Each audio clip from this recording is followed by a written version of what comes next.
ఇంద్రన్ బిల్లా అతను పట్టించిన వారికి ₹50 లక్షలు గవర్నమెంట్ ఇస్తానని తెలియజేసింది. దేశాన్ని శూన్యం చేస్తున్న దేశద్రోహుల వల్ల ఇంద్రన్ బిల్లా జైలు నుంచి తప్పించుకున్నాడని CBCID తెలియజేసింది. ఢిల్లీలో అందరూ కలిసి రిపోర్ట్ ఇచ్చారు. మీరు వింటున్నది సూర్య FM. एक विशेष सूचना खबर मिली है कि खतरनाक आतंकवादी इंद्रन बिल्ला तिहाड़ जेल से फरार हो गया है. फरार के पीछे किसी अंतरराष्ट्रीय आतंकवादी ग्रुप होने की आशंका है. इंद्रन बिल्ला को जिंदा या मुर्दा पकड़ने वाले को सरकार ने 50 लाख रुपए का इनाम देने का घोषणा की है. ఒరే దేవుడా, మళ్ళీ పిక్చర్ ట్యూబ్ చెడిపోయింది అనుకుంటున్నాను. గోపి కృష్ణ, వీడెక్కడికి వెళ్ళాడు? గోపి,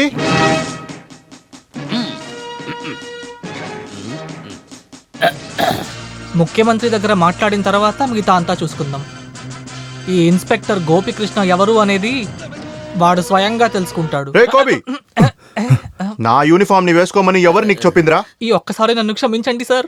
నాతో ఉండడం మొదలైన నుంచి ప్రతిరోజు ఒక 5 సార్లన్నా నన్ను క్షమించుకోండి, పంపించేయకండి అని చెప్తూనే ఉన్నావు. క్షమించండి సార్, ఇంక నేను అలా చెప్పను సార్. నన్ను పంపించొద్దు సార్. రే ఇప్పుడు చూడు, నిన్ను ఇప్పుడే ఒక పోలీసోడు అవ్వాలని చిన్నప్పటి నుంచి ఆశపడ్డాను సార్. ఆ ఆశ నెరవేరలేదు. ఒక పోలీస్ వాడింట్లో పనివాడుగా ఉండడం ఆ పైవాడు నాకు ఇచ్చిన వరం. అది మీలాంటి ఒక బంగారమైన పోలీస్ ఆఫీసర్ దగ్గర. చాలా మాట్లాడకు. యూనిఫామ్ నిప్పి పెట్టేసి నాకు ఒక కాఫీ తీసుకురా. బ్లాక్ కాఫీయా లేక పాలతో కావాలా? పాలు పోసే తీసుకురా.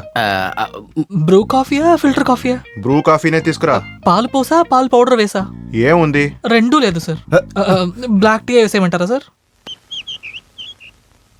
ఒక బండి సన్లైట్, ఒక బండి మూన్ లైట్, కలిపితే వచ్చే కలరేక నా వైట్. ఒళ్ళంతా పిచ్చి తెలుపే, నా కళ్ళంతా కొత్త మెరుపే.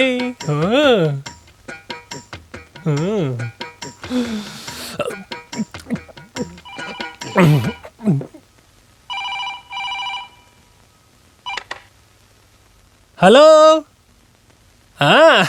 అమ్మా నేనే. అవును, నువ్వు ఎందుకు నిన్ను మాట్లాడలేదు? నువ్వు కాల్ చేస్తావని నేను 1 గంట దాకా మేల్కొని వెయిట్ చేశాను. 1 గంట దాకా మేలుకున్నాను. ఏంటి? గట్టిగా చెప్పు. ఏంటి నైట్ డ్యూటీయా? ఇలాంటి పనులన్నీ చేసి నువ్వు నీ ఒళ్ళు పాడు చేసుకోకు. అది సరేలే, ఇప్పుడు ఫారిన్లో హీట్గా ఉందా కూలింగ్గా ఉందా? ఓహో, కూలింగ్గానే ఉందా? సరేలే. ఏంటే, ఒక మామూలు పోలీసు ఓడై ఉండి 2 జన్మలెత్తినా ఇలాంటి ఇల్లు కట్టొచ్చా చెప్పు? నిన్న DSP మన ఇల్లు చూడ్డానికి వచ్చారు, చూసి బ్రహ్మించిపోయారు. SI భాగ్యరాజు, సర్కిల్ ఇన్స్పెక్టర్ నంబియారు మనకు సెట్టే అవ్వరు. వాళ్ళకు మన మీద కోపం ఉంటే ఉండనివ్వు, లేదంటే నీలాంటి ఏదో నర్సును పెళ్లి చేసుకుంటారు. సర్లే, కాల్ చేసి డబ్బులు ఖర్చు పెట్టకు. ఏదైనా ముఖ్యమైన విషయం ఉంటే చెప్పు. ఏంటి ఖర్చా? బ్యాంకులో డబ్బులేసాను కదా, మళ్ళీ పంపిస్తానులే. ఎవరు? భాస్కరా? వాడిక్కడే ఉన్నాడు. వాణ్ణి ఇంటి నుంచి బయటికి పంపించాలా? అది అంత సులభమైంది కాదు, చేయకుండా తప్పదా? పైగా భాస్కర్ నా ఫ్రెండే కదా, నీకే తెలుసు వాడి కొంచెం మెంటల్ అని. పాపం, వాడి కోసం నేను 10 పైసలు కూడా ఖర్చు పెట్టనులే.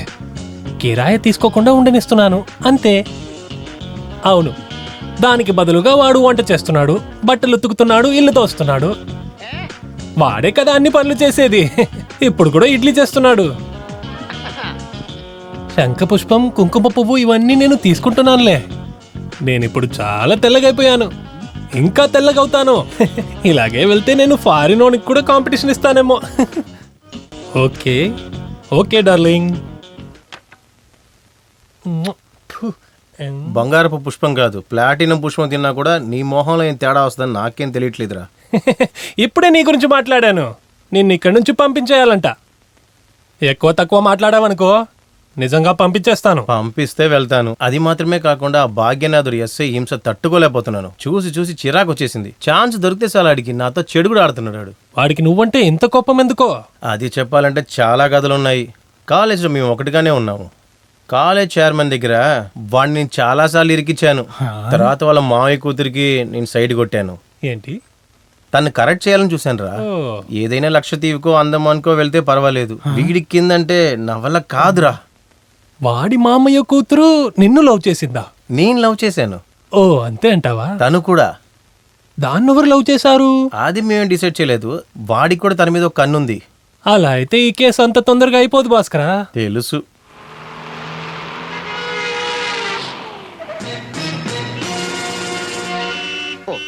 బర్రెమొహోడు వచ్చేసాడు. ఇది మనం ఉంటున్న ఇల్లు, ఇది పోలీస్ స్టేషన్ కాదు. ఇక్కడికి వచ్చి నన్ను ఇన్సల్ట్ చేశాడంటే వాడిని అంతే, వాడిని వదిలిపెట్టను. ప్రస్తుతం మనం ఇద్దరమే ఉంటున్నాము, కానీ ఈ ఇల్లు నాది. నీ గొడవలంతా బయట రోడ్ మీద పెట్టుకో, ఇంట్లో వద్దు, సరేనా? ఏం కానిస్టేబుల్స్, yes, డ్యూటీకి sir. వెళ్ళడానికి సమయం రాలేదా? భాస్కరన్ కానిస్టేబుల్ సల్యూట్ ఇవ్వలేదు కదా? దానికి ఇదేం పోలీస్ స్టేషన్ కాదు. ఏమైనా యూనిఫామ్ వేసుకుని ఉన్న సుపీరియర్ ఆఫీసర్ నేను. సుపీరియర్ లంచం ఇచ్చా కదా నువ్వు నా సుపీరియర్ అయ్యావు. అలాగా సార్? స్పోర్ట్స్ కోటాలనే నాకు ఎస్ఐ పోస్టింగ్ దొరికిందని భాస్కర్ కి తెలవదా ఏంటి? నీకేం స్పోర్ట్స్ తెలుసురా కప్పగంతులా? ఇంగ్లీష్ లో ఒక ప్రోబ్ ఉంది, an ass is but an ass though he carries the gold. అలా అంటే బంగారం మోసుకెళ్ళినా కూడా గాడిద గాడిదే. ఏమీ తెలియకుండా ఉన్న కొన్ని సోంబేరి గాడిదలు అలాగనే మాట్లాడుతుంది. దీనికి నేను సమాధానం చెప్పాల్సిన అవసరం లేదు, ఎందుకంటే కుక్కలు మాట్లాడే భాష నాకు తెలియదురా. భాస్కరా, చేయి పెట్టరా చూస్తా. ఆగండి ఆగండి, మనం శాంతి నిలబెట్టాలి, ప్రశాంతంగా మాట్లాడి తేల్చుకోవాలి, గొడవ పడద్దు, ఇలా కొట్టుకోకండి. నీ ఇల్లు అన్న కారణం వల్ల. ఓకే, ఇద్దరు ఇప్పుడే రెడీ అవ్వండి. మనం వెళ్లే దారిలో ఒక షాపింగ్ కాంప్లెక్స్ లో దాచుకుని ఉన్న ఒక పాత అక్యూస్ ని నేను చూశాను. మనం త్వరగా అక్కడ వెళ్ళాలి, ఒక చిన్న investigation. Sir. Come on quick. Sir, ఇక్కడ కాదు, కాస్త ముందుకు వెళ్ళండి. కాలేజీలో కళ విభాగంలో ఒక పెద్ద మనిషిగా ఉన్న ఒకడిని నేను మీ ఇద్దరికి పరిచయం చేస్తాను. వెయిట్ చేయండి.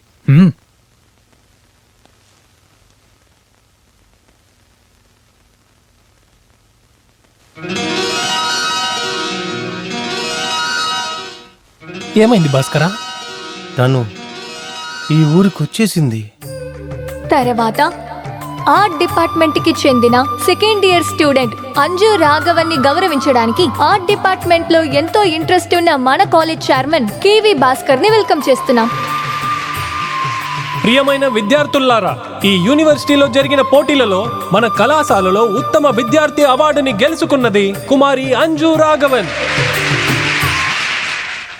ఎవరబాది? చదువుకుంటున్నప్పుడు ఒక ఆశ. దానికెందుకు ఇలా చూస్తావు? ఆ అమ్మాయి దగ్గర నేను ఎస్ఐగా వచ్చే నిన్ను చూస్తానని వాగింటావులే. నేను ఎస్ఐ అనేగా తండ్రి చెప్పాను. మంచిది, ఇంకా డీజీపీ అవుతావని చెప్పలేదే. తెలవకుండానే అడుగుతున్నాను, మీరెందుకు ఇంత కష్టపడుతున్నారు? అలవాటు లేని ఊరు కదా, తన ఒంటరిగా పంపిలేముగా. కొనుక్కొచ్చావా? అన్నీ దొరకలేదు నాన్న. మిగతావి రేపు కొనొచ్చులే. నేను ఇవాళ హాస్పిటల్కి వెళ్ళి జాయిన్ అవ్వాలి. తర్వాత నువ్వు ఇలాగా షాపింగ్ వెళ్ళడానికి మామగారిని డిస్టర్బ్ చేయొద్దు. నీకేం కావాలన్నా అది నా దగ్గర అడుగు. అసలు ఈ ఎస్ఐ భరత్ కుమార్కి సల్యూట్ వేయడానికి 47 కానిస్టేబుల్ నా స్టేషన్లో నా కింద పనిచేస్తున్నారు. నేను వేలు ఊపితే నీకేం కావాలన్నా వాళ్ళది చేసిస్తారు.